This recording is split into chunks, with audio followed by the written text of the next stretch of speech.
जैसे कि मैंने आपको बताया कि मेंडेलियन एक्सपेरिमेंट में मेंडल का सबसे पहला काम था अपने 7 लक्षणों में से हर लक्षण का एक लक्षण का मोनोहाइब्रिड क्रॉस करना। मोनोहाइब्रिड क्रॉस कैसे किए गए, उनके क्या परिणाम रहे, क्या निष्कर्ष रहे, वो हमने पढ़ा। अब हम आगे बढ़ते हैं मेंडल के अगले एक्सपेरिमेंटल पार्ट पर। एक लक्षणों के क्रॉस के बाद मेंडल का अगला काम था 2 लक्षणों का एक साथ क्रॉस करना। ठीक है। और जब 2 लक्षणों का एक साथ वंशानुगति अध्ययन करते हैं तो उन्हें कहा गया डाईहाइब्रिड क्रॉस, द्विसंकर संकरण। ठीक है। मोनोहाइब्रिड के बाद में डाईहाइब्रिड ही उनका अगला काम था। अब बात यह आती है कि मोनोहाइब्रिड क्रॉस कर लिए गए और उनमें सब में एक जैसा परिणाम भी मिला, निष्कर्ष भी आए। उसके बाद डाईहाइब्रिड क्रॉस की आवश्यकता क्या थी। ठीक है। पहले हम ये समझ लें कि इसकी जरूरत क्या थी, फिर उसके बाद देखें कैसे किए गए। आवश्यकता सिर्फ इतनी सी थी, जब मेंडल अपने एक लक्षणों पर क्रॉस कर रहे थे उसके बाद उनके भी दिमाग में एक चीज आई, ये तो एक लक्षण में तो चलिए सबकी वंशानुगति एक जैसी है, लेकिन अगर मैं इनमें से कोई 2 लक्षण एक साथ लेकर अध्ययन करूं या 2 से ज्यादा लक्षण लेकर अध्ययन करूं तो क्या वंशानुगति में कोई अंतर आता है या नहीं। मेंडल की जिज्ञासा सिर्फ एक ही चीज की थी और वही जानने के लिए उन्होंने डाईहाइब्रिड क्रॉस किए। वो ये जानना चाहते थे कि जब हम एक से अधिक लक्षणों के एक साथ वंशानुगति अध्ययन करते हैं तो क्या वंशानुगति में कोई अंतर आता है या नहीं आता। देखिए, बड़ी सिंपल सी बात है, जब हम एक से ज्यादा लक्षण लेंगे, ठीक है, तो क्या होगा।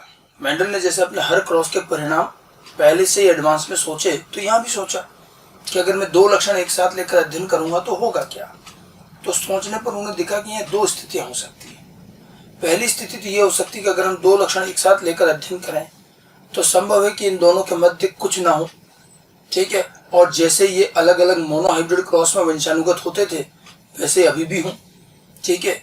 एक स्थिति तो ये हो सकती थी कि दोनों के मध्य कुछ ना हो। दूसरी स्थिति ये हो सकती थी कि इन 2 लक्षणों में एक साथ अध्ययन करने पर इनके मध्य कुछ अंतःक्रिया हो, कोई इंटरेक्शन, कोई अंतःक्रिया हो। ठीक है। तो हो सकता है उससे कुछ परिणाम भी भिन्न आए। तो जब भी कोई 2 इकाइयां एक साथ हैं, 2 व्यक्ति एक साथ बैठे हैं, तो यही 2 स्थिति हो सकती है कि या तो आपस में कुछ अंतःक्रिया करेंगे, जैसे 2 व्यक्ति बैठे तो कुछ बातचीत करेंगे, या चुपचाप बैठे रहेंगे, नहीं करेंगे। 2 लक्षण लिए तो मेंडल भी जानते थे कि 2 स्थिति हो सकती है कि या तो इनके मध्य वंशानुगति के दौरान कोई अंतःक्रिया होगी या नहीं होगी। अब मेंडल ने आगे परिणाम के बारे में सोचा कि यदि इनके मध्य कोई अंतःक्रिया नहीं हुई और दोनों अपने अपने तरीके से मोनोहाइब्रिड तरीके से वंशानुगत होते रहे, ठीक है, तब तो मुझे 9-3-3-1 का रेशो मिलना चाहिए। हम पहले से उसका परिणाम निकाल सकते हैं गणितीय रूप से, अगर कोई अंतःक्रिया नहीं हुई तो। और उन्होंने कैसे सोचा वो भी मैं बताऊं। और अगर इनके मध्य कुछ अंतःक्रियाएं हुई तो फिर बता नहीं सकते कि परिणाम क्या आएगा, क्योंकि अंतःक्रियाओं पर पहले से अंदाजा नहीं लगा सकते। ठीक है। भाई 2 व्यक्ति अगर बैठे हैं तो चुपचाप बैठे हैं, कोई बातचीत नहीं, कोई अंतःक्रिया नहीं, तो हमें मालूम है कुछ नहीं होना है, अपना अपना काम करें। लेकिन अगर उनके बीच में इंटरेक्शन है तो हम पहले से थोड़ी बता सकते कि वो किस प्रकार की बातचीत करें। वही चीज थी, मेंडल ने यही जानने के लिए डाईहाइब्रिड क्रॉस को किया और उनका मानना साफ था कि अगर मुझे F2 पीढ़ी में 9-3-3-1 का रेशो मिलता है तब तो इन दोनों के मध्य कोई अंतःक्रिया नहीं हुई। कुछ और मिलता है तो संभवतः कुछ अंतःक्रिया हुई। यही चीज जानने के लिए उन्होंने क्रॉस किए। अब उनके पास 7 लक्षण थे। क्रॉस का तरीका वही है जो मोनोहाइब्रिड वाला है, बस एक के बजाय कोई भी 2-2 लक्षण ले लिए और उनका क्रॉस करना शुरू किया। वही पहले शुद्ध पैतृक बनाए, फिर उनका संकरण किया, प्राप्त F1 का स्वपरागण किया, वही तरीका। ठीक है। हाँ, लेकिन ये है कि 7 लक्षण थे। अगर वो 2-2 के समूह बनाते और हर लक्षण को हर एक के साथ भी लेते और रिपीट न भी करते तो भी 7 लक्षणों के कुल मिलाकर 21 प्रकार के डाईहाइब्रिड क्रॉस बनते, 21 प्रकार के जोड़े बनते। मेंडल ने इतने 21 प्रकार के क्रॉस नहीं किए, उन्होंने कुछ डाईहाइब्रिड क्रॉस किए और जितने डाईहाइब्रिड क्रॉस किए उनमें उनको 9-3-3-9-3-3-1 का रेशो मिलता रहा। तो उन्होंने कुछ डाईहाइब्रिड क्रॉस करने के बाद अपना एक निष्कर्ष दे दिया। ठीक है। तो इसलिए उन्होंने सारे संभव क्रॉस नहीं किए। ये यूं मान सकते हैं उनके काम में थोड़ी कमी रह गई और इसीलिए इस पर 2-3 बार AIPMT में अलग अलग एग्जाम में क्वेश्चन आ चुका है कि क्या होता अगर मेंडल 7 लक्षणों के सभी संभव डाईहाइब्रिड क्रॉस कर लेते। और इसका जवाब भी देंगे। ये थोड़ा सा हम निष्कर्ष में आपको समझाएंगे कि अगर वो सारे लक्षणों के डाईहाइब्रिड क्रॉस करते तो क्या होता। बट फिलहाल हमें ध्यान रखना है कि ये क्रॉस क्यों किए गए और फिर सारे नहीं किए गए। ठीक है, अगर हम परिभाषा लेते हैं तो जब एक साथ दो लक्षणों की वंशानुगति अध्ययन की जाती है तो उसे हम डायहाइब्रिड क्रॉस कहते हैं। सामान्य सी परिभाषा है। मेंडल ने ये क्रॉस क्यों किए? मेंडल ने ये क्रॉस वंशानुगति के समय लक्षणों के मध्य अंतःक्रियाओं की उपस्थिति जानने के लिए किए कि क्या कोई अंतःक्रिया होती है या नहीं होती है, ये जानने के लिए किए। लेकिन उन्होंने 7 लक्षणों के सभी संभव 21 प्रकार के डायहाइब्रिड क्रॉस नहीं किए। कुछ डायहाइब्रिड क्रॉस किए, सभी संभव 21 प्रकार के क्रॉस नहीं किए गए। समझ गए? ठीक है, अब हम यहाँ एक उदाहरण लेते हैं और इस डायहाइब्रिड क्रॉस को कैसे किया जाता है वो समझते हैं। क्रॉस को लिखने का अपना एक स्टेप बाय स्टेप स्टैंडर्ड तरीका है, जैसे बोर्ड एग्जाम में भी आता है तो तरीके से लिखा जाता है। मैंने जैसे आपको मोनोहाइब्रिड क्रॉस बताया लिखना, वैसे ही लिखेंगे। चेकर बोर्ड बनेगा, सब कुछ होगा, बस लक्षण एक की जगह 2 हो जाएंगे। तो हम एक उदाहरण ले लेते हैं। जैसे मेंडल ने बीज के लक्षण लिए थे, तो मेंडल ने बीज के कितने लक्षण लिए? हमें पता है बीज के 2 लक्षण लिए गए, बीज की आकृति, बीज का रंग। आकृति में 2 स्वरूप थे, गोल्स और झुर्रीदार, यानी कि राउंड और रिंकल्ड, इंग्लिश भी ध्यान रखें। एंड बीज का रंग पीला और हरा, येलो एंड ग्रीन। इसमें गोल बीज होना प्रभावी है, पीला रंग बीज का प्रभावी होता है। ठीक है, ये 2 लक्षण बीज के लिए। और हम एक बिल्कुल मोनोहाइब्रिड तरीके से जैसे क्रॉस किया वैसे ही डायहाइब्रिड क्रॉस करते हैं और देखते हैं परिणाम क्या आते हैं। ठीक है, तो इस क्रॉस को आगे बढ़ाते हैं, क्रॉस शुरू करते हैं। देखिए समयुग्मी पेरेंट से हम क्रॉस शुरू करेंगे, नर और मादा। Round wrinkled yellow, round and yellow, wrinkled and green. प्रभावी एक साथ लीजिए, capital R capital R capital Y capital Y, small R small R small Y small Y. ये तो हो गई हमारी पैतृक पीढ़ी। ठीक है, अब हम इनके गैमेट बनाएंगे और पहले F1 पीढ़ी और फिर F2 पीढ़ी बनाएंगे, गैमेट बनाएंगे। अब इसका कितने प्रकार की गैमेट बनेंगे? प्रकार लिखने, गैमेट के क्रॉस में हमेशा प्रकार लिखे जाएंगे और एक प्रकार का गैमेट एक ही बार। अब यहाँ कितने प्रकार की गैमेट बनेंगे? गैमेट का प्रकार ज्ञात करने का हमारा फॉर्मूला है। कौन सा फॉर्मूला है? 2 की घात n। ठीक है, तो यहाँ n का मान कितना हुआ? यहीं से कई लोग गलतियां करना शुरू करते हैं। अब देखिए दोनों समयुग्मी जोड़े हैं तो n का मान 0 हो गया, तो 2 की घात 0 होगा। तो 2 की घात 0 मतलब एक प्रकार का गैमेट बनेगा। तो इससे ये एक ही प्रकार का गैमेट बनना है, कैपिटल R कैपिटल Y, बस। ठीक है, कैपिटल R कैपिटल Y। मैंने युग्मक निर्माण आपको बता रखा है, वैसे ही बनाना है। अच्छा, हर जोड़, देखिए गैमेट में एक खास बात है, कुछ लोग तो यहाँ गलती करते हैं, R अलग Y अलग, ऐसे नहीं बनता। थोड़ा कॉमन सेंस लगाइए, ये पूरा एक ही जीव है और हर जीन के जोड़े में से एक अलील गैमेट में जाएगा, तो आर में से भी एक आएगा, वाई में से भी एक, सभी का एक एक प्रतिनिधि आएगा। तो एक ही में ये बना एक टाइप का गैमेट। इधर यहाँ गैमेट बनेगा स्मॉल आर स्मॉल वाई, ये हो गए गैमेट्स। ठीक है, अब इनका कृत्रिम परपरागण संकरण कराया गया। ठीक है, संकरण कराने से यहाँ बना capital R capital Y small y, और ये कहलाएगी F1 पीढ़ी। इसी तरह से क्रॉस किया जाता है। हम इनका फिनोटाइप लिखेंगे, जब इन पौधों को उगाया गया तो ये राउंड एंड येलो बने। तो F1 पीढ़ी तक तो मेंडल ने देखा कि कोई नई बात नहीं थी। जैसे मोनोहाइब्रिड में परिणाम आए वैसे डायहाइब्रिड में आए, क्योंकि ये दोनों लक्षणों को अलग अलग मोनोहाइब्रिड में भी क्रॉस कर चुके थे। तो राउंड और रिंकल्ड का क्रॉस करने पर F1 में राउंड आता है और यहाँ भी राउंड आ रहा है, वही बात है। ऐसे येलो और ग्रीन से येलो आता है।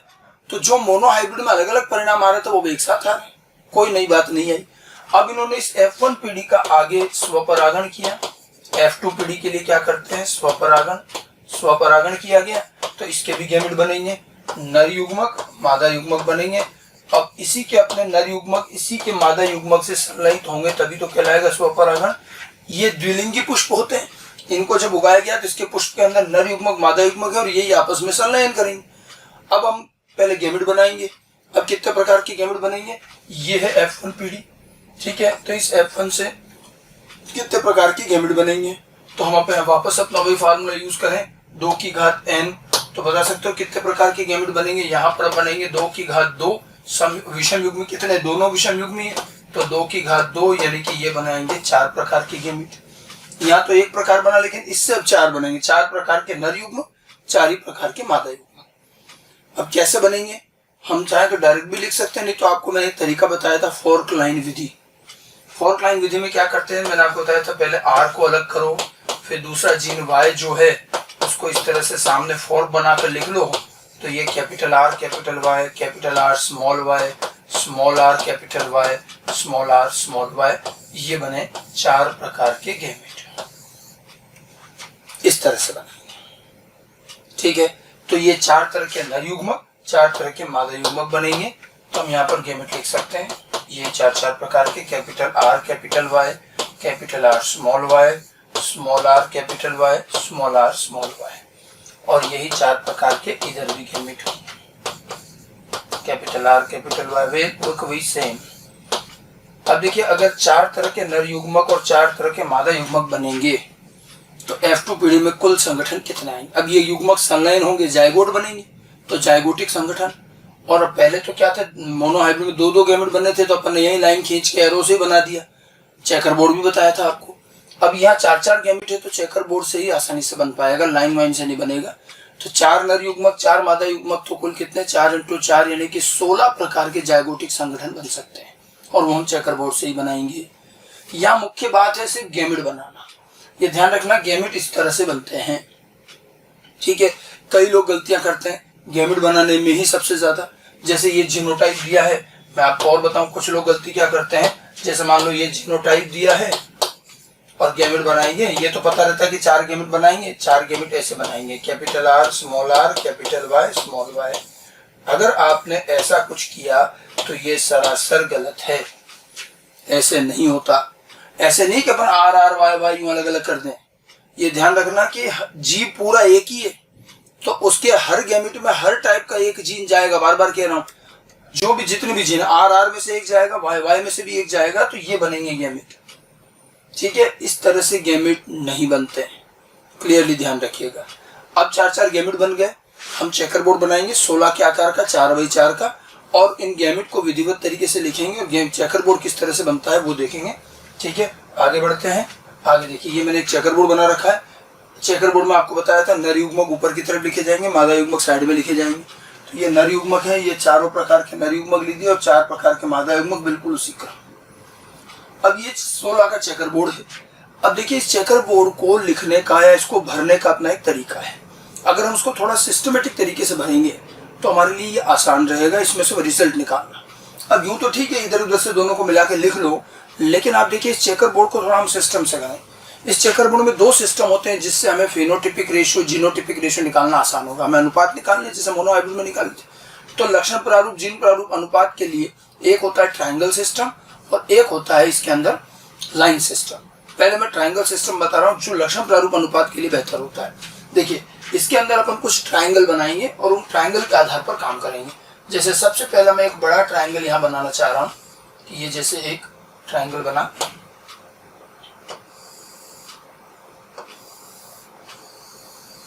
देखिए ये जो मैंने ट्रायंगल बनाया, इस ट्रायंगल में जितने जीनोटाइप आएंगे पहले हम उनको एक साथ लिखेंगे, देखिएगा उनमें आपको कुछ समानता मिलेगी।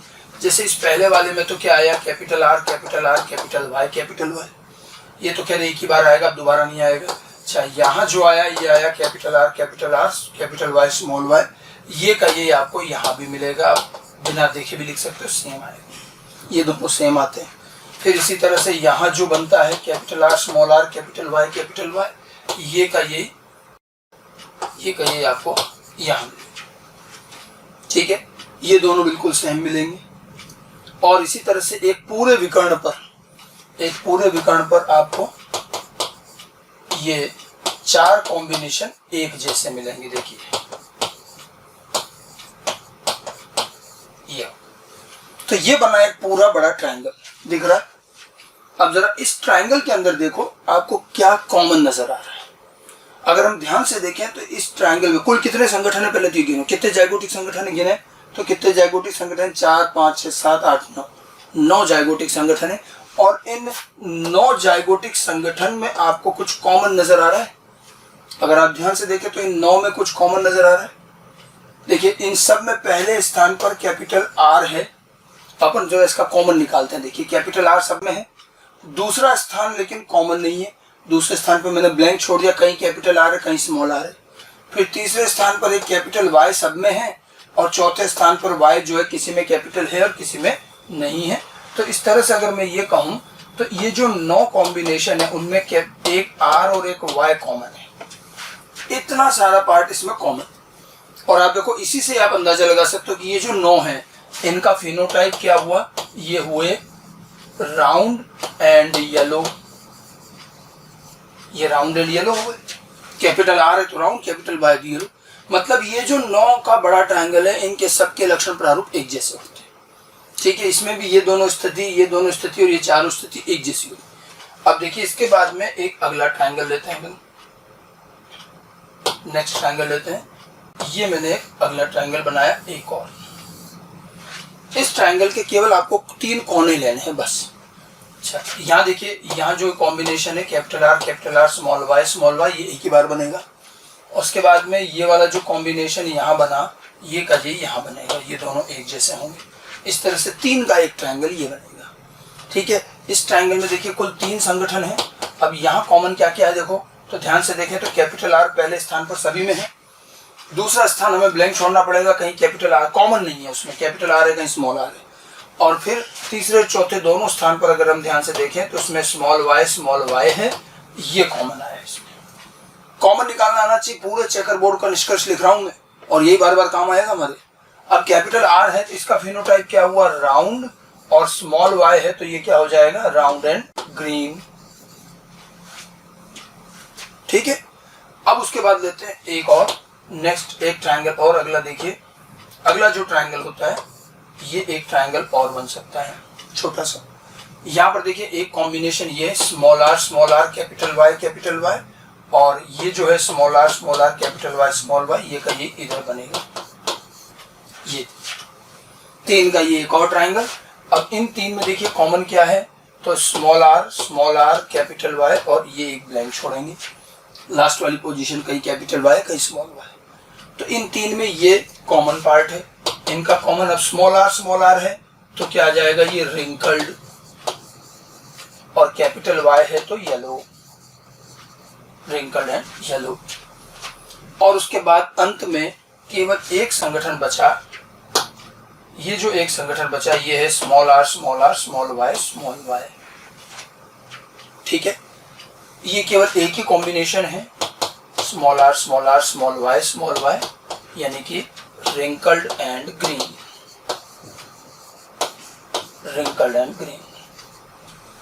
अब आप देखिए हमने चेकर बोर्ड भी पूरा भरा है, तरीके से भरा। ये कहलाता है ट्रायंगल सिस्टम। 3 ट्रायंगल है, बड़ा छोटा छोटा, और फिर एक संगठन अलग बचता है। 9 का एक बड़ा ट्रायंगल बनता है। ये सारे 9 के 9 राउंड एंड येलो है। इसमें जो कॉमन पार्ट है वो ये है। 3 का अगला ट्रायंगल है राउंड एंड ग्रीन, फिर अगले 3 का रिंकल्ड एंड येलो, फिर रिंकल्ड एंड ग्रीन। इस तरह से आप देखिए 16 का ये पूरा जो संगठन है। आप देखिए इसके अंदर ये है हमारी F2PD, ये उस चेकर डाई हाइब्रिड क्रॉस की F2 पीढ़ी आ गई। F2 पीढ़ी के ये 16 संगठन, ठीक है। और फिनोटिपिक रेशियो भी बन गया हमारा। लक्षण प्रारूप अनुपात क्या बना, 9:3:3:1, 9331 का ये रेशियो आएगा, 9:3:3। जो मेंडल ने सोचा था उसी तरह का ये रेशियो हमें प्राप्त हुआ, 9:3:3:1 एज एक्सपेक्टेड, ठीक है। तो एक तो ये रेशियो इस तरह से निकलेगा, निकालना आना चाहिए। कितने प्रकार के, पहली बात तो कितने प्रकार के फिनोटाइप आए, तो 4 प्रकार के फिनोटाइप है। किस अनुपात में आए, 9:3:3। कितने जाइगोटिक संगठन है, 16 जाइगोटिक संगठन। अब आप देखिए लक्षण प्रारूप कैसे निकालेंगे। लक्षण प्रारूप के लिए भी हम एक एरो सिस्टम लेते हैं। मैं इसी चेकर बोर्ड का अगर एक छोटा स्वरूप यहाँ बनाता हूँ, देखिए ये जीनोटिपिक रेशियो लक्षण प्रारूप कैसे निकलेगा। मैंने एक चेकर बोर्ड वही वाला वापस बना रखा है। अभी आपको मैंने बताया था चेकर बोर्ड के कुछ स्थान के जीनोटाइप समान थे। जैसे मैं यहाँ पर आपको कुछ एरो बना रहा हूँ, और जरा उस एरो के हिसाब से देखिएगा। देखिए ये मैंने एक एरो बनाया, ये एक विकर्ण पर पूरा, और जरा आप उधर देखिए तो इस विकर्ण पर ये चारों, ये देखो चारों समान है। मैं एरो वही बना रहा हूँ जहाँ का जीनोटाइप समान है। ठीक इसी तरह से और अगर अपन देखें तो, और अगर देखा जाए तो देखिए ये दोनों जो हैं ये दोनों एक जैसे, और इधर वाले भी ये दोनों एक जैसे आएंगे। ये लोकेशन है, जैसे इधर देखते जाओ। अब देखो ये दोनों एक जैसे है, ये पूरे, और इधर ये दोनों एक जैसे हैं। ये 4 एक जैसे हुए, ये 2 एक जैसे और ये 2 एक जैसे। इसके अलावा और देखिए एक और दिया जा सकता है, देखिए जो यहाँ है वो आपको यहाँ मिलेगा, जो इधर है वो यहाँ मिलेगा, इस तरह से। मतलब ये और ये जगह वाला जीनोटाइप सेम और ये सेम है। मैंने उस चेकर बोर्ड का एक छोटा स्वरूप बनाया, ये आपको क्वेश्चन में भी पूछा जाएगा इस तरह से बना के कि कहाँ कहाँ की जगह के जीनोटाइप समान होते हैं। तो ध्यान रखना, ये दोनों एक जैसे हैं, ये दोनों एक जैसे हैं, ये 4 एक जैसे, ये 2 एक जैसे और ये 2 एक जैसे। ठीक है, अपने को ये चीज ध्यान रखनी है कि कहाँ कहाँ की लोकेशन सेम है। एरो मैंने उसी हिसाब से बनाए हैं। इसके अलावा जो एक विकर्ण बचा, यहाँ के कॉम्बिनेशन अकेले एक एक ही आते हैं, ये सिंगल सिंगल आते हैं, ये 2 बार नहीं आते हैं, एक एक बार ही आते हैं। ठीक है, इस तरह से अगर मैं इसके आधार पर थोड़ा उस ट्राइंगल के सिस्टम के आधार पर अगर मैं लिखना चाहूं, देखिए तो अब हम यहां से शुरू करते हैं। पहले वाले ट्राइंगल में कहाँ कहाँ की जीनोटाइप समान, देखो ये तो एक जैसा है, ये 2 एक जैसे हैं, ये 2 एक जैसे और ये 4 एक जैसे। समझ में आ गई बात? तो हम जीनोटाइप कितने कितने प्रकार के बनेंगे वो देखें। तो देखिए capital R capital R capital Y ये कितनी बार आया, तो ये 1 बार आया। ठीक है, उसके बाद देखिए अगला कौन सा, ये तो 1 बार आ गया, ये 2 हो गए। ठीक है, तो ये 2 कौन से हो गए, capital R capital Y small Y, ये 2 बार आ गए। इसका अगला जो है कैपिटल आर कैपिटल वाई ये 2 बार, और फिर एक विषम युग्मी अवस्था है जो 4 बार आती है। ये मैंने उस बड़े वाले ट्राइंगल के 4 प्रकार के जीनोटाइप लिखे। ठीक है, ये वाला ये 1 बार, ये 2 बार, ये 2 बार और ये 4 एक बार, कि कौन सा जीनोटाइप कितनी बार आ रहा है वो निकाल रहे ताकि हम रेशियो निकाल पाए। अब हम दूसरे ट्राइंगल पर आते हैं तो आप देखो ये 1 ही बार है और ये 2 एक जैसे हैं। तो अगले वाले ट्राइंगल में आप देखिए कैपिटल आर स्मॉल वाई ये 1 बार, कैपिटल आर स्मॉल वाई ये 2 बार आएगी। ठीक है, उसके बाद का जो अगला ट्राइंगल है, उसके बाद के अगले ट्राइंगल ये रहा जिसमें ये भी 1 बार और ये 2 बार आएंगे। ठीक है, तो इस तरह से इसको भी निकाल सकते हैं। यहाँ पर हो गया ये स्मॉल आर कैपिटल वाई 1 बार और ये 2 बार आ गए। ठीक, और लास्ट में एक संगठन बच गया स्मॉल आर ये 1 बार है। ठीक है, यानी कि ये जो हमारा पूरा 16 का चेकर बोर्ड था उसमें देखिए जो जो जीनोटाइप जितनी बार आ रहे हैं वो लिखते गए हम। ठीक है, तो कुल मिलाकर कितने प्रकार के जीनोटाइप बने अगर पूछा जाए तो कितने प्रकार के जीनोटाइप आ रहे हैं, गिनेंगे अगर हम इसको तो कितने प्रकार के जीनोटाइप मिल रहे हैं। जीनोटाइप 9 प्रकार के जीनोटाइप प्राप्त हुए F2PD में। और रेशो क्या आया, तो इनका हम रेशो बना सकते हैं। ये कई रेशो हो जाएगा, रेशो हो गया 1:2:2:4:1:2:1:2:1 ये 1:2:4 1:1:1 ये हमारा जीनोटिपिक रेशो रहता है। ठीक है, इसी रेशो को एक और तरीके से भी लिखा जा सकता है, ये ध्यान रखना, या तो ऐसे लिखें या फिर एक और तरीका है। कैसे, आप लिखिए 1:1, फिर इसको डबल कर लीजिए, डबल करेंगे 2:4:2 और फिर 1:2:1 एक बार और लिख दीजिए, ये हो गया। ठीक है, तो पूरा रेशो जो है 2 तरीके से लिखा जा सकता है। ये तो स्टैंडर्ड सीक्वेंस पे आया है 1:2:4 1:2:1:2:1, और इसी के नंबर को थोड़ा आगे पीछे करेंगे तो एक और आएगा 1:1:2:4:2:1:2:1। 121 डबल कर लो 242 और फिर 121। ये 9 प्रकार के जीनोटाइप। ठीक है, तो ये तो मैंने आपको चेकर बोर्ड कैसे बनता है और क्रॉस कैसे किया गया, डायहाइब्रिड क्रॉस कैसे किया और वो चेकर बोर्ड कैसे बनाया, उसमें से फिनोटिपिक रेशो कैसे निकाला, जीनोटिपिक रेशो कैसे निकाला, ये ध्यान रखना है। 9 प्रकार के जीनोटाइप आए, कहाँ कहाँ की लोकेशन सेम है ये ध्यान रखना, ये एरो समझ में आने चाहिए, और कौन सा जीनोटाइप कितनी बार आया, क्या रेशो बना, समझ गए। और जो फिनोटाइप के बारे में बताया था, ये ट्राइंगल सिस्टम बताए हैं कि ट्राइंगल के आधार पर फिनोटाइप बने। फिनोटाइप कितने प्रकार के आए, 4 प्रकार के फिनोटाइप किस रेशो में आए, 9:3:3:1 के रेशो में। ठीक है, एक तो चेकर बोर्ड को हम यूं ही लिख दें और एक चेकर बोर्ड को थोड़ा सिस्टम से तरीके से ट्राइंगल के हिसाब से लिखेंगे तो हमें फिनोटाइप जीनोटाइप पहचानना आसान रहेगा। ठीक है, तो ये तो खैर क्रॉस करने का परिणाम निकालने का एक तरीका था। जैसे मोनो हाइब्रिड था वहां 1 लक्षण था, यहाँ डाई हाइब्रिड 2 लक्षण। ठीक है, अब आप इस डाई हाइब्रिड क्रॉस के इस चेकर बोर्ड इस F2PD पर कई बार हमसे क्वेश्चन पूछे जाते हैं और वो क्वेश्चन प्रायिकता के आधार पर निकालने होते हैं। क्या हम बता सकते हैं इसमें प्रायिकताएं कितनी क्या रहेंगी। ठीक है, अगर हमने जब गैमेट बनाए थे तो आप बता सकते हो कि एक गैमेट की यहाँ क्या प्रायिकता रहेगी। अगर एक गैमेट की प्रायिकता पूछी जाए तो क्या प्रायिकता देंगे, एक गैमेट, 4 गैमेट बन रहे हैं तो हर गैमेट की प्रायिकता कितनी हुई? 1/4 1/4। ठीक है, अगर हम, क्योंकि मैंने आपको मोनो हाइब्रिड क्रॉस में बताया था कि प्रायिकताएं साथ साथ में लिखेंगे, क्योंकि कई बार रेशो की बजाय प्रायिकता में प्रश्न पूछा जाता है। तो यहाँ पर अगर मैं हर गैमेट की प्रायिकता लिखूं तो गैमेट की प्रायिकता कितनी रहेगी? 1/4 इधर भी, और इसी तरह से नर युग्मक में भी 1/4 प्रायिकता रहेगी। ठीक है, तो जाइगोटिक संगठन की प्रायिकता क्या होगी? तो ये गुणा होती जाएगी। जैसे इसकी प्रायिकता कितनी हुई? 1/16, इसकी भी 1/16, 1/16, इस तरह से सबकी प्रायिकताएं यूं निकलती जाएंगी, गुणा करते जाएंगी। अब हमें कई बार प्रायिकताओं के आधार पर भी क्वेश्चन देना हो, आंसर देना होता है। जैसे कहा जाए राउंड एंड येलो की प्रायिकता कितनी आई?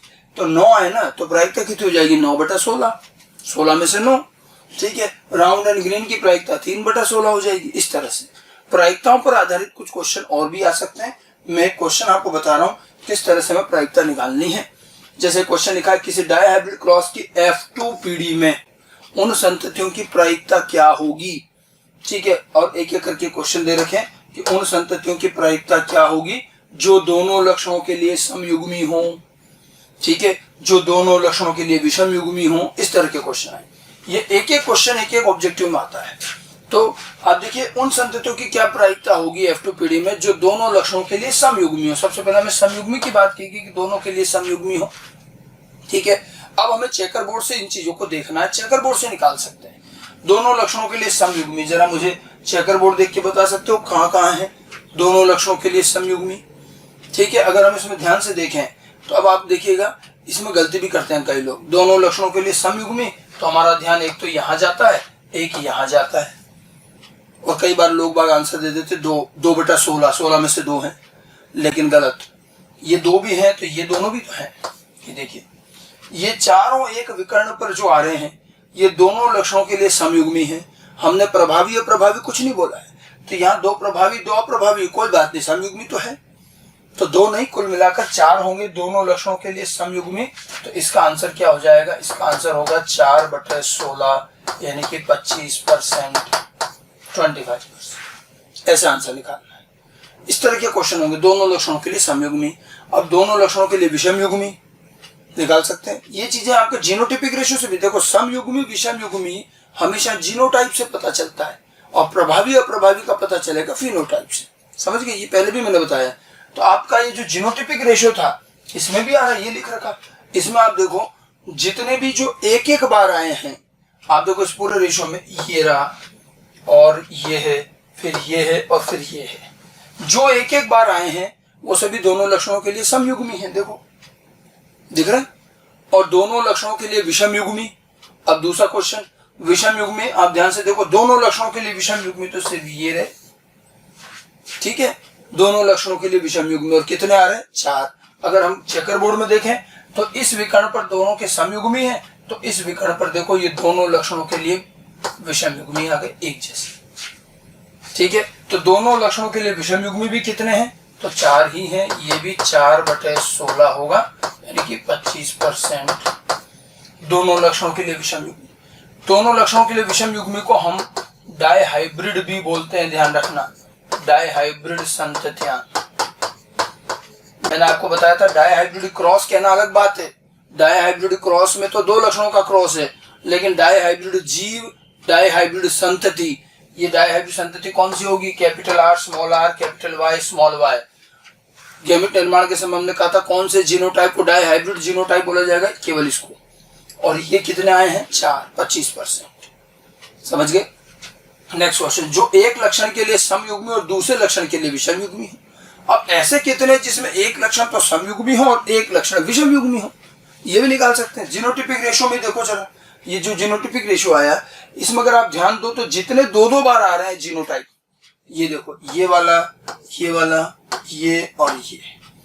अब देखो इसमें एक लक्षण समयुग्मी, एक विषम युग्मी, बिल्कुल वही चीज आपको सब में मिलेगी। एक के लिए समयुग्मी, एक के लिए विषम युग्मी, ये तो हम कॉमन सेंस से निकाल सकते हैं। जब 25% पौधे दोनों के लिए समयुग्मी, 25% दोनों के लिए विषम युग्मी हो गए, तो अब एक ही तो स्थिति बची कि एक के लिए समयुग्मी, एक के लिए विषम युग्मी, तो बचे वो 50% वही होंगे। तो ये जो होंगे ये होंगे 8/16, 50%।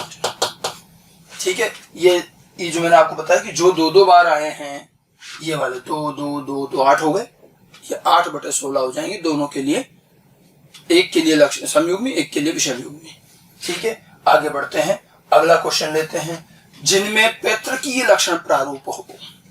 पैतृकीय लक्षण प्रारूप, यहां फिर कई लोग फंस जाते हैं। पैतृकीय लक्षण प्रारूप मतलब ऐसी संततियां F2 पीढ़ी में कितनी आई जिनमें पेरेंट वाला ही फिनोटाइप, पेरेंट वाला फिनोटाइप। पेरेंट कौन? अब पेरेंट डिसाइड करना है, मैंने क्वेश्चन के थ्रू भी बताया था पेरेंट कैसे डिसाइड करना है। हम यहाँ पर कौन सी पीढ़ी की बात कर रहे हैं? क्वेश्चन में कोई पीढ़ी लिखी हुई है? मना नहीं करिएगा, बिल्कुल लिखी हुई ये रही ना F2 पीढ़ी तो लिख रखी। और अगर मैं कह रहा हूं कि ये संततियां जो है ये F2 पीढ़ी की हैं, तो कौन से पेरेंट के लिए ये दूसरी पीढ़ी है F2? कौन फिनोटाइप? ये रहे, इसमें पैतृकीय फिनोटाइप कौन सा होगा? ठीक है, F2 पीढ़ी, अगर मैं और पीछे चलते हैं, ये था हमारा क्रॉस। ठीक है, तो इसमें ये जो F2 पीढ़ी आई उसके लिए पेरेंट कौन हो? कौन से पेरेंट के लिए दूसरी पीढ़ी हुई है? इन वाले के लिए या इन वाले के लिए? तो बड़ी सीधी सी बात, अगर हम यहां से शुरू करते हैं तो इनकी ये पहली पीढ़ी F1 और फिर F2। तो अगर मैं कह रहा हूं पैतृकीय फिनोटाइप, तो पेरेंट जैसे, तो F2 पीढ़ी वालों की संततियों के लिए पेरेंट ये माने जाएंगे क्योंकि इनकी वो दूसरी पीढ़ी। अगर F2 नहीं लिखते हैं, मैंने आपको कहा था ना क्वेश्चन में, अगर F2 लिखें तो बिल्कुल वो पेरेंट लेने होंगे जिनके वो F2 पीढ़ी, जिनकी वो दूसरी पीढ़ी है। F2 नहीं होता है तो उनका पेरेंट, मतलब एक ही, वास्तव में देखा जाए तो ये इनके इमीडिएट पेरेंट है और ये इन पेरेंट के भी पेरेंट है, इनके लिए हुई ना दूसरी पीढ़ी। तो जब हम F2 लिखते हैं तो पेरेंट ये लेंगे, F2 नहीं लिखेंगे तो ये पेरेंट हो जाएंगे क्योंकि इनके संततियां ये इमीडिएटली एक पीढ़ी में। तो क्योंकि F2 लिखा है तो इसलिए ध्यान रखना पेरेंट कौन कौन से हुए। हमने क्रॉस किस किस के बीच में शुरू किया? Round and yellow, wrinkled and green, ये पैतृक हुए। ठीक है, तो इनमें ये कितना है? ये रहे राउंड एंड येलो और रिंकल्ड एंड ग्रीन, 9 और 1। ठीक है, तो पेरेंटल फिनोटाइप वाले कितने हो जाएंगे? इसका अगर हम आंसर देते हैं तो ये हो जाएगा 9 + 1 10/16, 10/16 होगा पैतृकीय लक्षण प्रारूप। ठीक है, तो 9331 का जो हमारा रेशियो है ये, इसमें 9 और 1 जो है ये तो है पैतृकीय, जो पेरेंट जैसे हैं round and yellow, wrinkled and green. और नए या पुनर्योजी लक्षण प्रारूप, नए या पुनर्योजी किसको कहेंगे? जो पेरेंट से हटके नए बने। देखिए पेरेंट लिया था round and yellow, wrinkled and green, कुछ संततियां ऐसी आई जिसमें राउंड के साथ येलो नहीं है, राउंड के साथ ग्रीन आ गया और येलो रिंकल्ड के साथ चला गया। ठीक है, तो ये जो 3 और 3 है ये दोनों क्या हो गए? ये नए बने, ये नए लक्षण प्रारूप है। तो कितना आ गए? ये 6/16।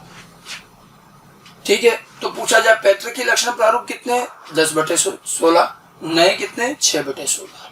ये ध्यान रखना। इसी तरह से जिनमें F1 पीढ़ी के समान लक्षण प्रारूप, अब यहां साफ साफ लिखा है F1 पीढ़ी के समान। ठीक है, F1 पीढ़ी में कौन सा लक्षण प्रारूप आया था? F1 में सारे बने थे राउंड एंड येलो। ठीक है, तो F1 पीढ़ी के समान लक्षण प्रारूप वाले कितने आए? राउंड एंड येलो था F1 में, राउंड एंड येलो वापस कितने आ रहे हैं? तो राउंड एंड येलो तो ये पहले वाले 9 ही तो हैं। आप चले यहाँ देख लीजिए परिणाम में वापस आपको दिख जाएगा, ये 9 राउंड एंड येलो। F1 पीढ़ी, तो ये F1 पीढ़ी में राउंड एंड येलो आए, इसके जैसे F2 में कितने आए हैं? तो 9 आए हैं। तो हमारा इसका आंसर क्या हो जाएगा? F1 पीढ़ी के समान लक्षण प्रारूप वाले 9/16। ठीक है, तो पैतृकीय लक्षण प्रारूप 10/16, नए लक्षण प्रारूप 6/16 और F1 जैसे लक्षण प्रारूप वाले तो ये 9/16। ठीक है, ऐसे अब जीनोटाइप पर आते हैं, कुछ और क्वेश्चन लेते हैं। देखिए पैतृकीय जीन प्रारूप हो। अब पैतृकीय जीन प्रारूप तो पेरेंट हमने जो वही शुरुआत वाले लेने पड़ेंगे, जैसे हमने पैतृकीय फेनोटाइप लिया उसी तरह से पैतृकीय जीनोटाइप। तो हमारे पैतृकीय फेनोटाइप क्या था? Capital R, capital R, capital Y, इसका क्रॉस हमने किया था इससे, यहीं से शुरुआत की थी हमने। तो ये पैतृकीय जीनोटाइप है। चेकर बोर्ड में आप देखिए ये कितनी बार वापस आए। तो पैतृकीय जीन प्रारूप वाले कितने आए? तो शुरू में पहला कॉम्बिनेशन और लास्ट कॉम्बिनेशन। अगर हम चेकर बोर्ड में इसको देखें तो चेकर बोर्ड में आप देखिएगा, ये देखिए केवल ये पहला और ये आखिरी, यही 2 पैतृकीय हैं, बाकी सारे नए बने हैं बाद में। तो अब जीनोटाइप की जहां तक बात करेंगे तो पैतृकीय जीनोटाइप वाला तो कितने आ जाएंगे? ये केवल आएंगे 2/16। पैतृकीय जीनोटाइप कितने? 2/16, केवल 2। और नए जीन प्रारूप, तो नए जीन प्रारूप कितने हो गए? 2 के बाद बचे हुए सारे 14/16। 16 कुल संगठन है, जिसमें से 2 पैतृकीय हैं तो 14 नए माने जाएंगे। ठीक है, तो पैतृकीय फिनोटाइप, नए फिनोटाइप, पैतृकीय जीनोटाइप, नए जीनोटाइप, इस तरह की चीजें पूछी जाएंगी चेकर बोर्ड में से। इस तरह की एक एक क्वेश्चन, एक एक ऑब्जेक्टिव है, और ऐसे 50 तरह के ऑब्जेक्टिव बन सकते हैं। छोटी छोटी कई चीजें प्रायिकता के रूप में पूछी जा सकती है। ध्यान रखें कैसे निकाल रहे हैं, वही चीज मैं समझा रहा हूँ, थोड़ा ये ध्यान देके निकालना अपने को। ठीक है, कई बार अनुपात बनवाते हैं। जैसे एक क्वेश्चन देखिए, पैतृकीय लक्षण प्रारूप व नए लक्षण प्रारूप के मध्य अनुपात। तो पैतृकीय लक्षण प्रारूप, नए लक्षण प्रारूप, ये अभी हमने निकाला। पैतृकीय लक्षण प्रारूप 10, नए कितने 6। तो अगर मैं इनका अनुपात पूछ रहा हूं तो पैतृकीय कितने 10 अनुपात 6, या इसको लिख सकते हो 5 अनुपात 3। ठीक है, F2 पीढ़ी में पेरेंटल फिनोटाइप नए फिनोटाइप के मध्य क्या अनुपात आया, तो 5 अनुपात 3 आया। ऐसे पैतृकीय जीन प्रारूप नए जीन प्रारूप के मध्य क्या अनुपात बना, ये भी बना लो। पैतृकीय जीन प्रारूप ये रहा 2, और नए कितने हैं 14, तो 2 अनुपात 14 कर सकते हैं, या 1 अनुपात 7 हो जाएगा। मेरे कहने का मतलब इसी प्रकार से और भी क्वेश्चन बन सकते हैं चेकर बोर्ड से। F2 पीढ़ी के चेकर बोर्ड से ऐसे छोटे छोटे प्रायिकता और अनुपात आधारित क्वेश्चन बनते हैं। ठीक है, तो ये मैंने आपको एक डायहाइब्रिड क्रॉस कैसे करना है वो बताया। मेंडल के डायहाइब्रिड क्रॉस क्या होते हैं, मेंडल ने डायहाइब्रिड क्रॉस क्यों किए, फिर वो किस प्रकार से किए, तो किस प्रकार से किए, तो आपको हमने पूरी ये चीज बताई कि डायहाइब्रिड क्रॉस करने का तरीका क्या रहेगा। बिल्कुल तरीके से लिखना है, दोनों लक्षण, उनके जीनोटाइप, फिर F1 पीढ़ी गेमिड बनाने, फिर F2 पीढ़ी के गेमिड बनाने का फोर्क लाइन विधि से। उसके बाद चेकर बोर्ड बनाना है। चेकर बोर्ड में बिल्कुल आपको तरीके से ट्राइंगल बना के करने हैं। 3 ट्राइंगल बनेंगे, बड़ा, छोटा और छोटा, और 9 3 3 1 का फिनोटाइप निकलेगा। कॉमन कैसे निकाला गया ये चीज ध्यान रखना, ये आगे काम आएगी भी।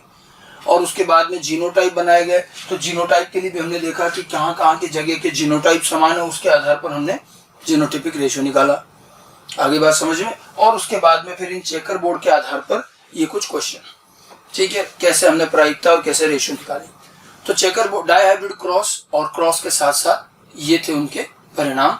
इसके बाद में जैसे मोनोहाइब्रिड क्रॉस में भी हमने क्रॉस के बाद निष्कर्ष लिए थे कि मेंडल ने कितने और कौन कौन से निष्कर्ष उस क्रॉस से निकाले। इसी तरह से डायहाइब्रिड क्रॉस करने के बाद भी मेंडल ने कुछ निष्कर्ष देखे, कुछ निष्कर्ष निकाले। ठीक है, डायहाइब्रिड क्रॉस के परिणाम, उनके रेशियो और रिजल्ट के बाद अब हम आते हैं डायहाइब्रिड क्रॉस के निष्कर्ष पर। डायहाइब्रिड क्रॉस के रिजल्ट में हमने देखा कि F2 पीढ़ी में 9 3 3 1 का फिनोटिपिक रेशियो एवं 1:1 2:4 1:1 का जीनोटिपिक रेशियो मिला। अब जैसा कि मेंडल ने मोनोहाइब्रिड क्रॉस में भी किया था कि उन्होंने क्रॉस के बाद क्रॉस को अच्छे से ऑब्जर्व किया और कई परिणाम, कई निष्कर्ष दिए, ऐसे डायहाइब्रिड क्रॉस के परिणामों से भी मेंडल को कुछ निष्कर्ष प्राप्त हुए।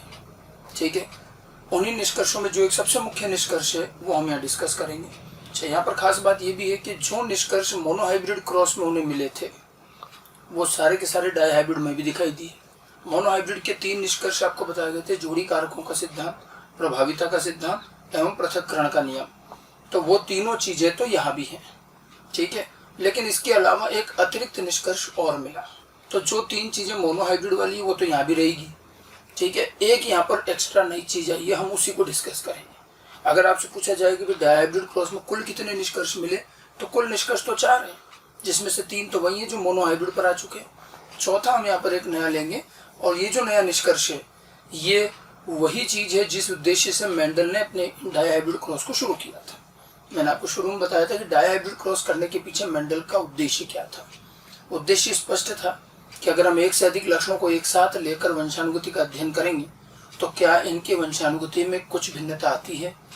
ठीक है, ये किस प्रकार से वंशानुगत होते हैं ये जानना चाह रहे थे। वो ये जानना चाह रहे थे कि क्या साथ में अध्ययन करने के बाद भी ये सभी लक्षण अपनी अपनी अलग अलग वंशानुगति दर्शाते हैं जैसे मोनोहाइब्रिड क्रॉस में होता है, या फिर इनके मध्य वंशानुगति के दौरान कुछ अंतक्रिया हो जाती है। तो यही सब चीज जानने के लिए उन्होंने डायहाइब्रिड क्रॉस किए।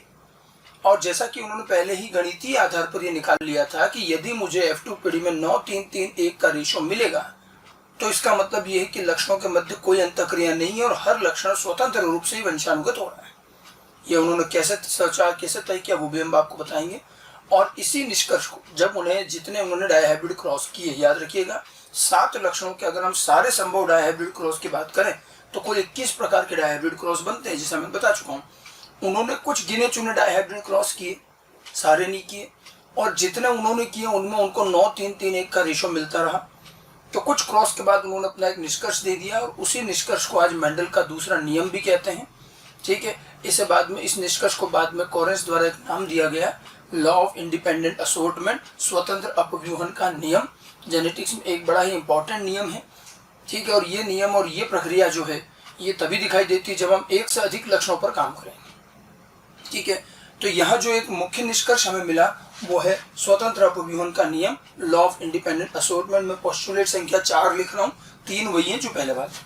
और ये स्वतंत्र अपव्यूहन कभी मोनोहाइब्रिड पर नहीं मिलेगा, एक लक्षण पर नहीं मिलेगा, कम से कम 2 लक्षण या ज्यादा लक्षण पर चलेगा। ठीक है, अब यहाँ पर मेंडल का उद्देश्य क्या था? मेंडल ये देखना चाह रहे थे कि जब हम 2 या 2 से अधिक लक्षणों को एक साथ लेकर वंशानुगति का अध्ययन करें तो क्या होगा। अब उन्होंने इसका जवाब दिया। ठीक है, जब 2 या 2 से अधिक लक्षणों की वंशानुगति का एक साथ अध्ययन किया जाता है तो प्रत्येक लक्षण अन्य लक्षणों से स्वतंत्र रूप से मोनोहाइब्रिड पैटर्न में वंशानुगत होता है। तो प्रत्येक लक्षण अन्य लक्षणों से स्वतंत्र रूप से मोनोहाइब्रिड पैटर्न मतलब 3:1, तो स्वतंत्र रूप से मोनोहाइब्रिड पैटर्न में ही वंशानुगत होता है। ठीक है, यानी कि यहाँ लक्षणों के मध्य उन्हें किसी तरह की कोई अंतःक्रिया नहीं मिली। और ये वो बात इतना अच्छे से क्यों कह पा रहे हैं? परिणाम को देखकर। जब परिणाम क्या आया? 9-3-3-1। जरा उसी रेशो में आप भी देखिए क्यों ये कहा जा रहा है कि हर लक्षण वंशानुगति में स्वतंत्र है और अपने अपने मोनोहाइब्रिड तरीके से ही जाता है, इनका आपस में कोई इंटरेक्शन नहीं है। देखिए रिजल्ट क्या था, अगर हम अपना रिजल्ट देखें, हमें 9-3-3-1 मिला था। 9 क्या था? Round and yellow. मैं वही परिणाम वही रेशो वापस लिख रहा हूँ। 3 है राउंड एंड ग्रीन, फिर 3 रिंकल्ड एंड येलो, और फिर रिंकल्ड एंड ग्रीन, यही है। अब इसमें जरा राउंड और रिंकल्ड इनका रेशो निकालें। तो राउंड और रिंकल्ड, देखिए केवल राउंड रिंकल्ड एक लक्षण का रेशो निकालते हैं, येलो ग्रीन का बाद में निकालें। तो केवल राउंड और रिंकल्ड को अगर गिने तो 9 और 3 कितने हो गए? ये 12 तो राउंड है और 4 रिंकल्ड हो गए। और 12:4 का मतलब क्या हो गया? ये 3:1 का रेशो हो गया। ठीक है, अब आप देखिए यहाँ पर यद्यपि दोनों लक्षण को हम साथ अध्ययन कर रहे हैं, लेकिन उसमें भी राउंड और रिंकल्ड, गोल और चूड़ीदार बीज का ये लक्षण अभी भी 3:1 में चल रहा है। ठीक है, और आप येलो और ग्रीन का रेशो निकाल लो, वो भी 3:1 आएगा, 12:4। ये 9-3-3-1 तो सिर्फ इसलिए आया क्योंकि हमने 2 लक्षण को एक साथ लिख दिया है। अगर हम इन दोनों को भी अलग अलग लिखें तो वही 3:1 आ रहा है। इसका मतलब ये हुआ कि दोनों लक्षण अभी भी मोनोहाइब्रिड तरीके से 3:1 में जा रहे हैं। चाहे इनका एक का अकेले का अध्ययन करो या 2 का साथ में भी अध्ययन कर लो, हर लक्षण 3:1 में ही बढ़ रहा है। इसका मतलब ये कि किसी तरह की कोई अंतःक्रिया नहीं है। अब आप देखिए मेंडल को इस रेशो 9-3-3 का अंदाजा पहले से कैसे हुआ। उन्होंने क्रॉस करने से पहले ही इस रेशो को तो बता ही दिया था कि अगर कोई इंटरेक्शन नहीं है और सभी स्वतंत्र रूप से जा रहे हैं तो 9-3-3 आएगा। कैसे? उन्होंने सिंपल सी गणित लगाई, मैथमेटिक्स लगाई कि यदि कोई अंतःक्रिया नहीं है तो इसका मतलब एक डायहाइब्रिड क्रॉस 2 मोनोहाइब्रिड क्रॉस का गुणन होगा प्रायिकता के आधार पर। प्रायिकता में गुणा होती है चीजें। ठीक है, तो एक डायहाइब्रिड 2 मोनोहाइब्रिड क्रॉस का गुणन होगा, उन्होंने गुणा करके निकाल लिया रेशो। जैसे देखिए, ठीक है, 3:1 एक लक्षण का रेशो, 3:1 दूसरे लक्षण का रेशो।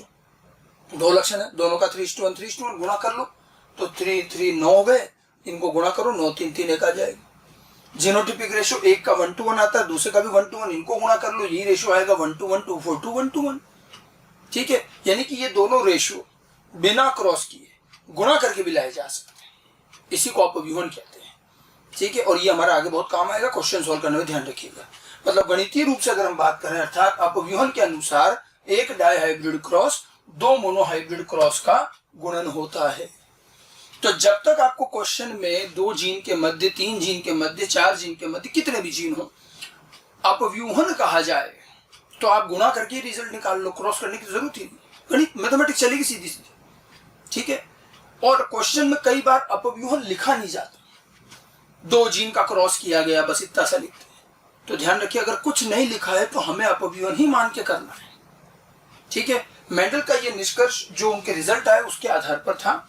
मेंडल ने स्पष्ट तौर पर कहा कि लक्षणों के मध्य किसी तरह की कोई अंतःक्रिया नहीं है और हर लक्षण स्वतंत्र रूप से वंशानुगत होता है। कोरेंस ने इसे नियम बना दिया और ये मेंडल का दूसरा नियम कहलाया स्वतंत्र अपव्यूहन का नियम।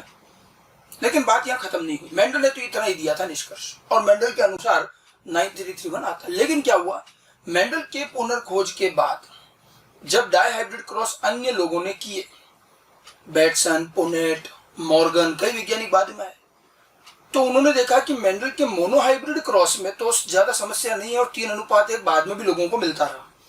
लेकिन मेंडल का डायहाइब्रिड क्रॉस में अक्सर दिक्कत आती थी और कई डायहाइब्रिड क्रॉस भिन्न भिन्न वैज्ञानिकों द्वारा किए गए, लेकिन हर बार कई बार उनको 9331 मिलता था तो कई बार नहीं भी मिलता था।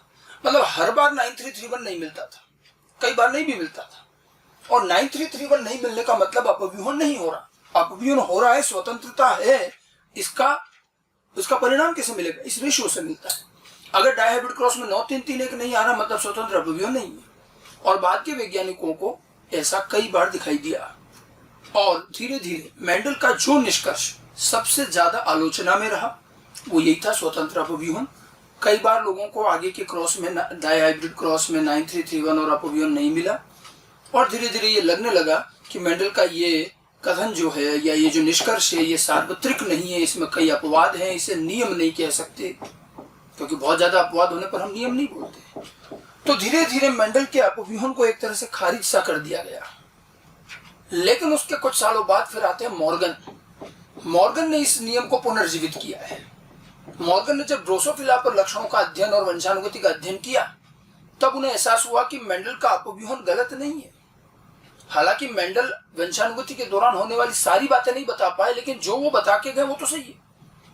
फिर मॉर्गन ने इसे समझाया और साथ साथ में स्वतंत्र अपव्यूहन कब लागू होगा उसकी एक शर्त, उसकी एक कंडीशन दी और कहा गया कि पहले आप इसकी एक कंडीशन पूरी करो, उसके बाद देखो इसमें कोई अपवाद नहीं मिलेगा।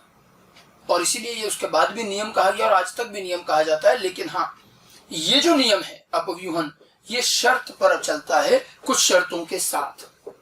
इसको कहते हैं कंडीशनड लॉ, कुछ कंडीशंस हैं इसकी। जबकि आपका जो पहले वाला नियम था पृथक्करण, उसकी कोई शर्त, कोई कंडीशन नहीं है, वो हर जगह चलता है, वो ज्यादा सार्वत्रिक है। लेकिन अपव्यूहन की एक शर्त है, पहले आप उसको पूरी करोगे उसके बाद ये नियम लागू होगा। और ये चीज मॉर्गन ने बताई। देखिए मॉर्गन ने, मैंने आपको शुरू में भी कहा था क्या चीज की उन्होंने, मॉर्गन ने सबसे पहले जीन की लोकेशन बताई थी। सटन एंड बाउरी ने एक बार को अंदाजा दिया था कि जीन गुणसूत्र पर होने चाहिए और मॉर्गन ने अपने प्रयोगों से इस बात को साबित किया। जब मॉर्गन ने ये चीज क्लियर की, मॉर्गन ने दो बातें क्लियर की कि जीन गुणसूत्रों पर होते हैं नंबर 1, और नंबर 2 कि प्रत्येक गुणसूत्र पर कई सारे जीन रेखीय क्रम में जमे होते हैं। क्योंकि गुणसूत्र तो कम होते हैं और जीन हजारों में है, इसलिए एक एक गुणसूत्र पर कई जीन होंगे, लाइन से अरेंज्ड होंगे। ये बात मॉर्गन ने अपने प्रयोगों के आधार पर तय की। और ये तय करने के बाद उन्होंने अपव्यूहन समझाया कि अपव्यूहन में कई बार अपवाद क्यों मिलता है।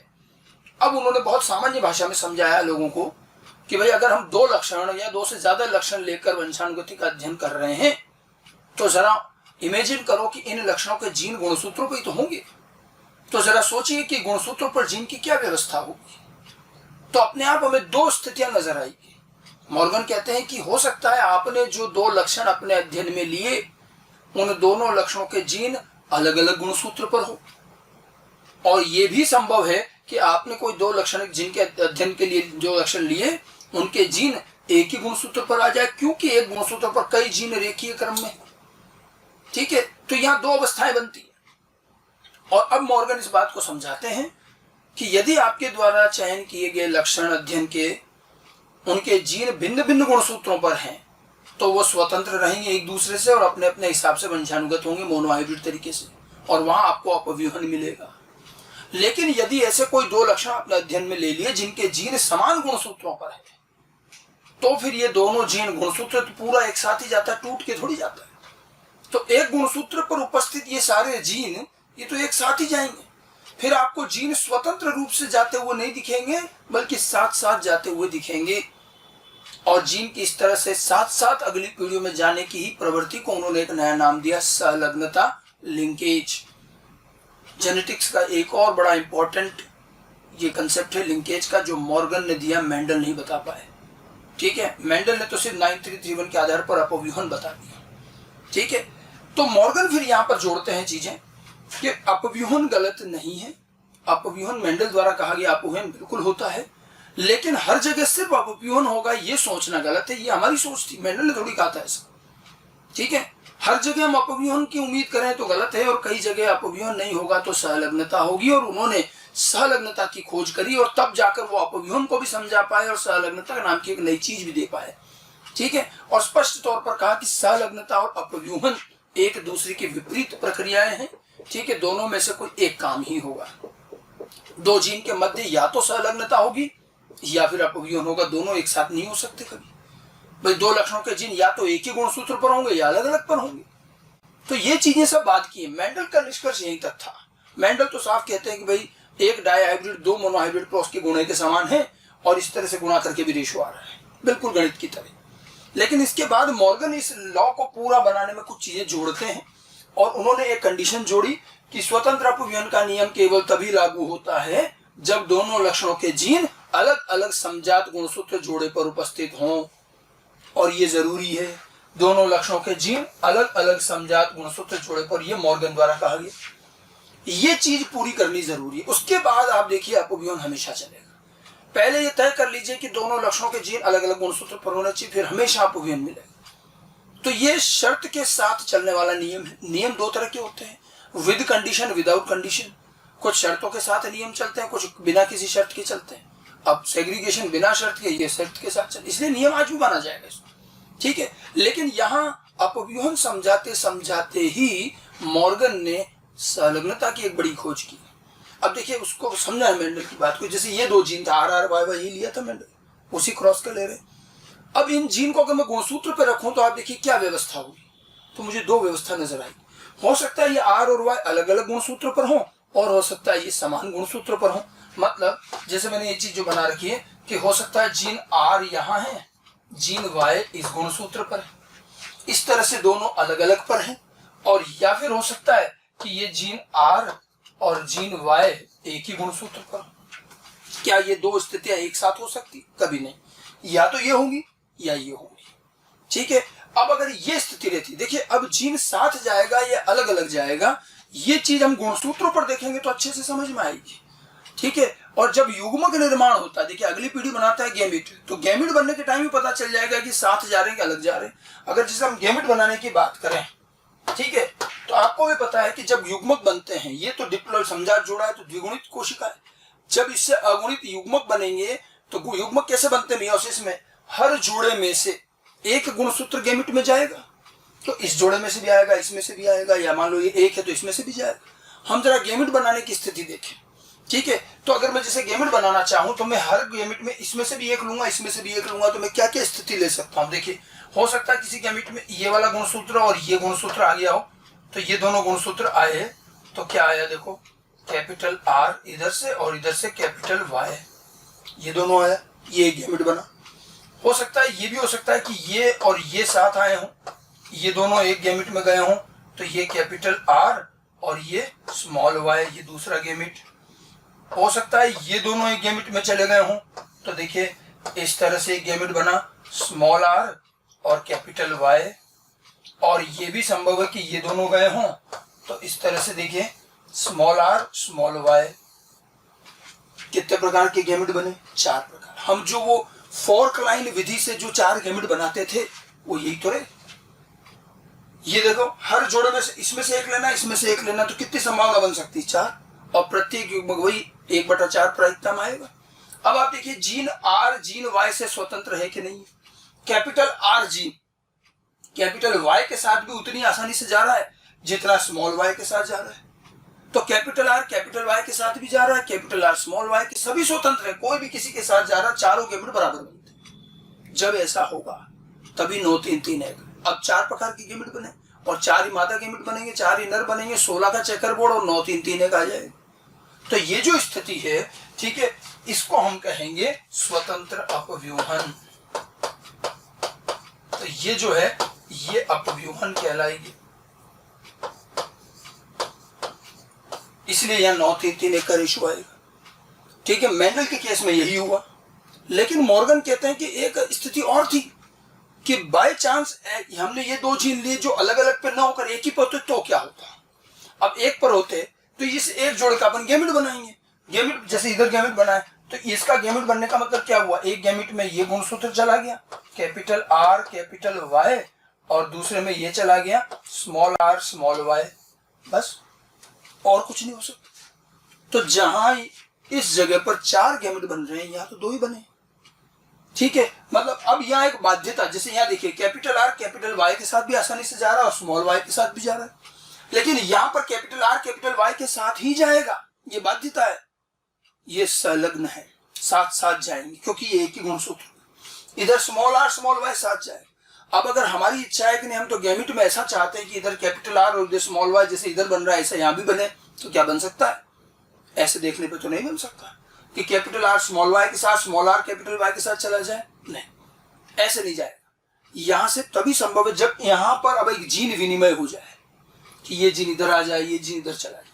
समझात जोड़ों के मध्य जीन विनिमय होता है, लेकिन बहुत विरल रूप से, रेयरली होता है। तो कभी कभार अगर जीन विनिमय हो गया तो फिर मान सकते हैं कि 2 गैमेट और बन जाएंगे, लेकिन वो तो बहुत रेयरली होगा। तो बने तो बने, न भी बने। तो यहाँ आसानी से 2 ही गैमेट, जितनी आसानी से यहाँ 4 गैमेट बराबर बन रहे हैं, क्या यहाँ 4 गैमेट बन पाएंगे? पहली बात तो यहाँ 2 ही बनेंगे, और यदि जीन विनिमय हुआ तो 2 और बन भी जाएंगे, तो वो दोनों बहुत कम बनेंगे, 4 गैमेट बराबर तो नहीं बनेंगे। ठीक है, इसलिए 4 गैमेट बराबर होने पर अगर 9 3 3 1 आता है, वो यहाँ कभी नहीं आएगा। तो यहाँ पर आपको रेशो 9 3 3 1 कभी नहीं मिलेगा, और ये जो स्थिति है इसी को हम कहेंगे संलग्नता। संलग्नता। तो मेंडल का कहना है कि संलग्नता कोई बहुत विरल कार्य नहीं है। एक ही गुणसूत्र पर हजारों हजारों जीन है, सैकड़ों जीन है। बस ये तो अब हमारे द्वारा अध्ययन में लिए गए, चयन किए गए लक्षणों पर निर्भर करेगा। मॉर्गन ये कहना है, मॉर्गन का कहना है एक ही जीन कई जीन के साथ अपव्यूहन तो कई जीन के साथ संलग्नता दर्शाएगा।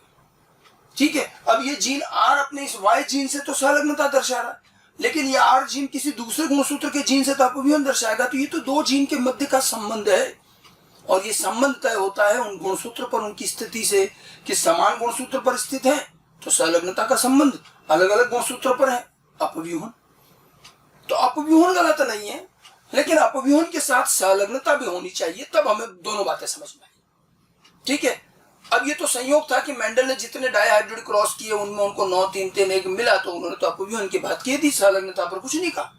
ये बाद में मॉर्गन समझाते हैं। तो अब बाकी संलग्नता ज्यादा डिटेल में हम मेंडल के बाद पढ़ेंगे, ये पूरा डिटेल में आगे आएगा। मैं सिर्फ ये तुलना कर रहा हूं कि जब अपव्यूहन नहीं होता है तो क्या होता है, तब संलग्नता होती है, बस ये ध्यान रखना। बाकी संलग्नता के बारे में ज्यादा डिटेल हम आगे पढ़ेंगे।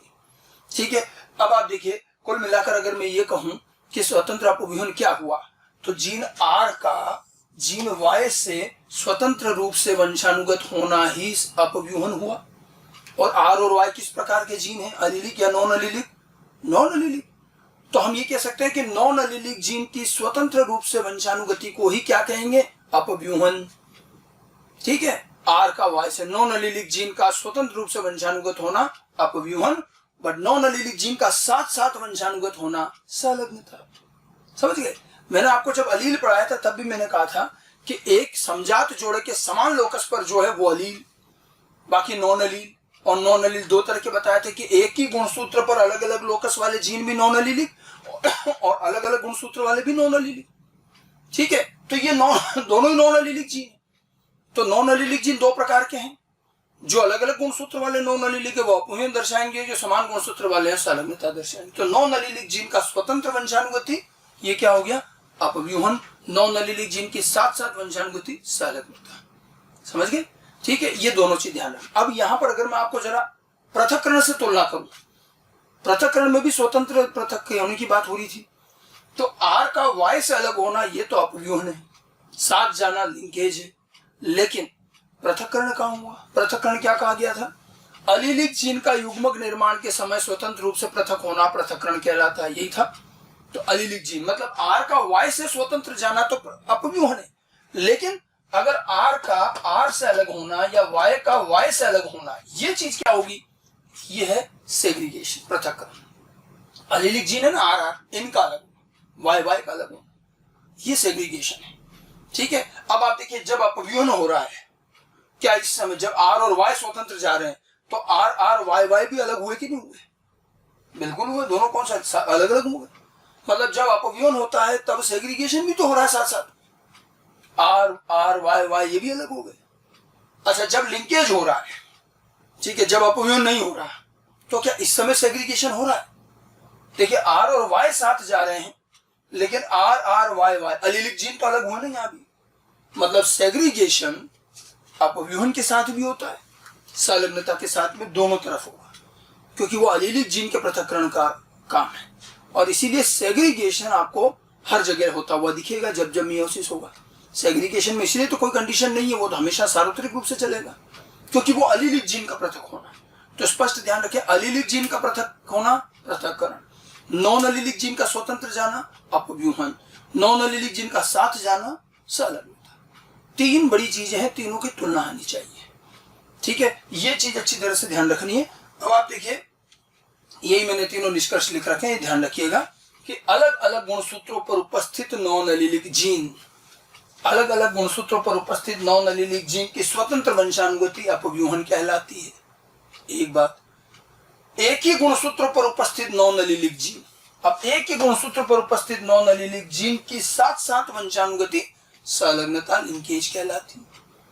समझ में आ गई बात? दोनों नॉन अलीलिक, अलग अलग गुणसूत्र, एक गुणसूत्र। अब देखिए, जबकि अलीलिक जीन का युग्मक निर्माण के समय एक दूसरे से स्वतंत्र रूप से पृथक होना पृथक्करण का नियम, पृथक्करण सेग्रीगेशन कहलाता है। ये सेग्रीगेशन है।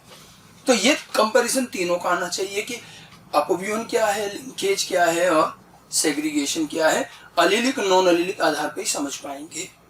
ठीक है, मेंडल ने सेग्रीगेशन तो पहले ही दे दिया मोनोहाइब्रिड में, क्योंकि तो अलीलिक का पृथक्करण है तो एक जीन पे पता चल जाएगा।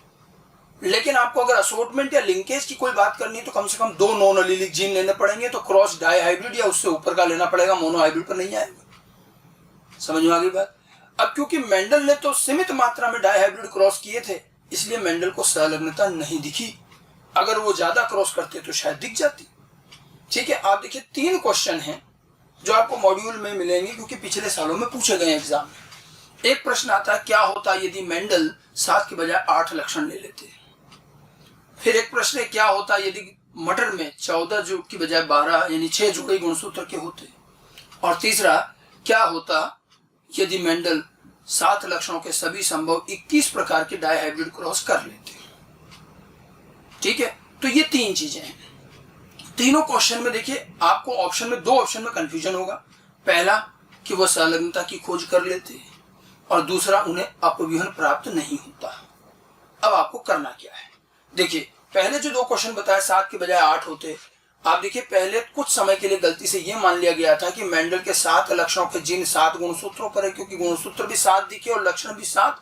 तो लोगों को लगा कि बड़े संयोग की बात है कि मेंडल बड़े किस्मत वाले रहे कि उन्होंने 7 ही लक्षण लिए, 7 ही गुणसूत्र हैं, तो ऐसा लगता है कि ये 7 लक्षणों के जीन अलग अलग गुणसूत्र पर है, इसलिए इतने बढ़िया परिणाम मिले मेंडल को।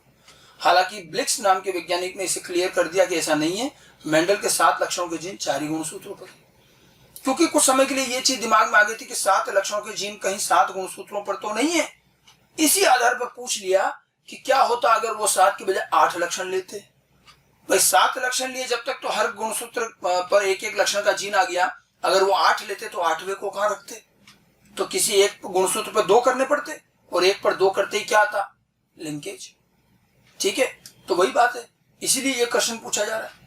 उल्टा कर लिया कि मटर में 7 जोड़ों के बजाय 6 जोड़े ही होते।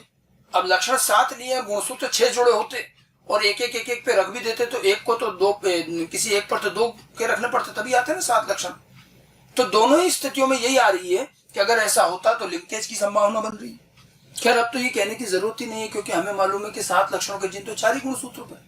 इसलिए जो रिसेंटली क्वेश्चन पूछा गया उसमें यही कहा गया कि अगर मेंडल 7 लक्षणों के सभी संभव 21 प्रकार के डाइहाइब्रिड क्रॉस करते तो क्या होता। अगर वो सारे डाइहाइब्रिड क्रॉस करते तो क्या सारे डाइहाइब्रिड में उनको 9-3-3-1 का रेशो मिलता?